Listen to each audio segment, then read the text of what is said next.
Season 2 of Jujutsu Kaisen will be releasing very soon, so in the build-up towards the second season, I thought I would make a video showcasing the insane moments in Jujutsu Kaisen 0. Why insane? Well, Jujutsu Kaisen is not your average big-time shonen. It focuses on being more of a psychological horror series. An example from the top of my head is the character of Junpei from Season 1, who you connect with along with Yuji and learn to care about him because he was bullied, but then Mahito comes out of nowhere and turns him into a transfigured human. That's what I mean. You feel connected with Junpei, but then when he turns into a monster, it destroys you inside because how much Junpei has suffered throughout his short life. It gets you right in the feels, but then you see the scary monster he becomes, which adds to the horror feel of this series. Hence why I call it a psychological horror rather than a thriller. But yes, throughout the first season and in this movie, there are several insane moments which get you off your seat in shock, hype, and sadness as well. So here's my top 5 insane moments of Jujutsu Kaisen 0. Starting with Ghetto's curse removal clinic. This was so interesting because we rarely see what a villain does in their spare time, and seeing him run his own curse removal clinic as a business is both funny and horrifying at the same time. It's funny in the sense that he hates non-cursed users, aka normal human beings. Throughout the film, he's calling them monkeys, but he's helping them at the same time, like the woman who was being harassed 24/7 by having a curse constantly be attached to her. He removes that curse, freeing her from it, and he paints the picture that he's a good guy, but it's all still a front as he's using these curses and making an army out of them to eventually start a war against the Jujutsu world. Not only did I find him having his own clinic quite insane, but the change of his character from the Gojo past arc, which involved the Star Plasma Vessel Rika, Toji, and Master Tengen, his character in this arc was a noble character. In chapter 65, which was also referenced in the film itself, he says society should protect the weak and keep the strong in check, to where Gojo replies arrogantly saying he hates all that righteous stuff. Ghetto was a good guy. Gojo was the one who didn't give a shit about the people, and I have to be honest, I read the Gojo past arc before I watched the Jujutsu Kaisen 0 movie, so seeing him in the arc and how good of a person he was, and comparing him now in the film, it's literally night and day. That arc messed him up so much that his whole belief system in the way the world should work and how positive he was towards the non-cursed users has done a complete 180. It's tragic to see a character fall from grace this badly, and Gojo right at the end of the film still refers to him as his best friend, which makes it more heartbreaking seeing how evil and lost Ghetto has become. There will be a future video where I go in depth in the downfall of Ghetto's character, so stay tuned for that video. Number 4. Inumaki shows off his cursed speech ability. We never truly get to see Inumaki shine, but in this little moment, we see the true nature of his insane power. But what I really loved is the build-up towards it. Yuta and Inumaki thought they defeated the low-level cursed spirits, which were basically demonic swordfishes, so you don't really feel that level of intimidation from these cursed spirits. However, we then see a cursed spirit that's close to a level 1 grade turn up and school both Inumaki and Yuta. They had no chance. Even Inumaki was getting hurt because the cursed spirit's level was a higher level, and because of it, he was doing more damage to his throat. But I really loved the scene between Yuta and Inumaki. Inumaki doesn't speak normal words, but you understand what he's saying. He's trying to protect Yuta because Yuta is horrified by the power of the cursed spirit. But Yuta, seeing how Inumaki is so selfless and kind towards him and others around him, inspires Yuta to stop being scared, and it's actually him that charges in head first against the cursed spirit. They're able to team up, and Yuta was able to distract him long enough for Inumaki to say his cursed spirit crush in order to kill the cursed spirit. The music, animation, as well as the newfound determination in Yuta really makes this moment such a hype moment, and we never get to see Inumaki shine, but here we manage to understand his character more and his insane power in action.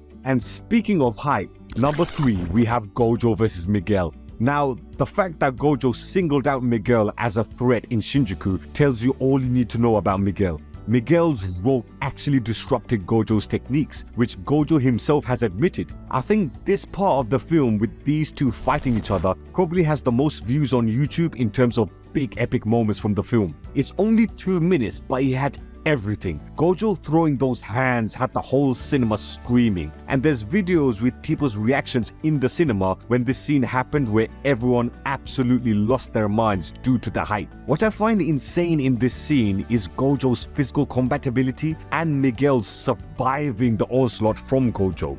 Gojo is a character who used to rely heavily on his curse techniques, and why wouldn't he? He's the strongest sorcerer in the world with the strongest techniques. But seeing him also be a good close combat fighter was also hype as hell, and I think he had to be, because in the Gojo past arc, Gojo went face to face against Toji Fushiguro, who was a physical specimen, able to easily overpower special grade curses with just his physical strength alone. And when the fight between those two became a physical close combat fight, Gojo lost. Gojo may be the strongest sorcerer, but he wasn't the strongest fighter when it comes to kicking and punching. And I think he knew that as well, so seeing him punching the shit out of Miguel, using MMA style moves on him with his extremely fast paced punching which dominated Miguel rather than his limitless or his 6-eye cements why Gojo is the best in this series. If anyone wants to go at him with curse techniques, he can beat them. And if anyone wants to be physical, he could handle that as well.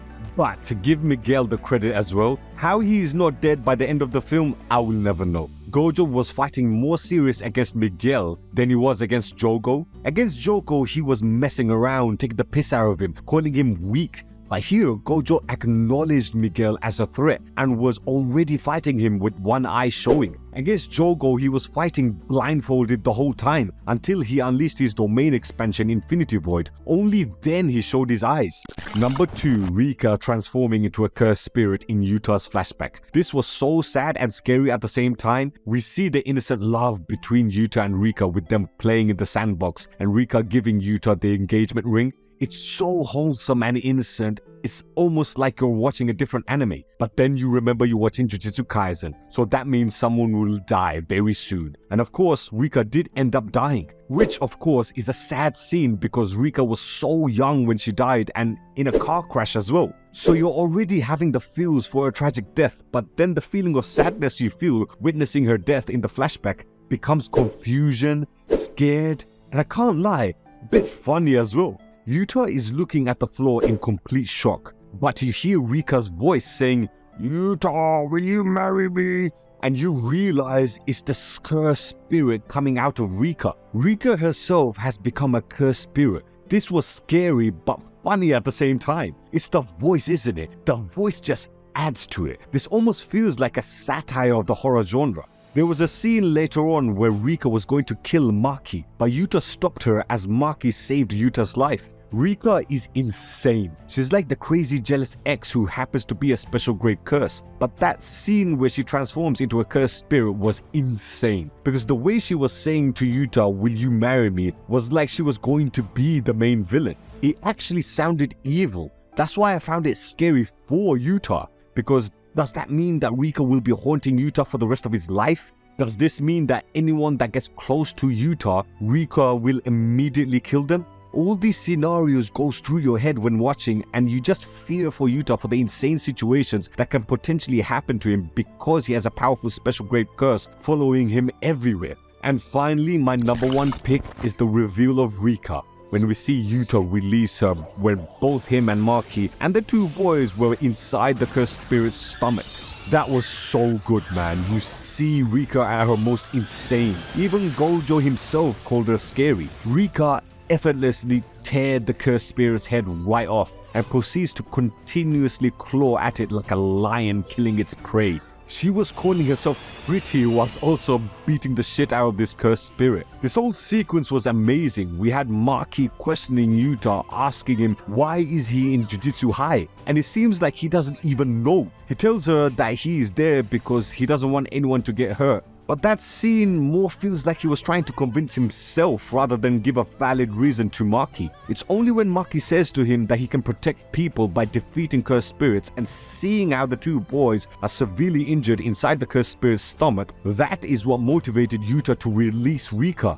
And it was absolute greatness. We saw Rika at her best, being the insane obsessed cursed spirit that she is, and throughout the film, I would say she is the highlight of the film. She's so crazy that it's funny, Yuta in this film was like the awkward new kid in school, whereas Rika is like the insane beast who happens to be really funny. I would love to see Rika interact with Panda, Yuji, Gojo, and all the other funny characters in this series. I think we will have comedy gold with those interactions. But yeah, for me, when she got released for the first time, we saw everything. We saw her unbelievable strength and how easily she dominates other cursed spirits, as well as her wicked sense of humor which accumulated to this insane moment. But what do you guys think? Do you agree with my list or do you have your own list? Comment below and let me know. We will have another video which will have the insane moments from season 1. So stay tuned for that video. And of course, don't forget to subscribe to the Shaman Tribe.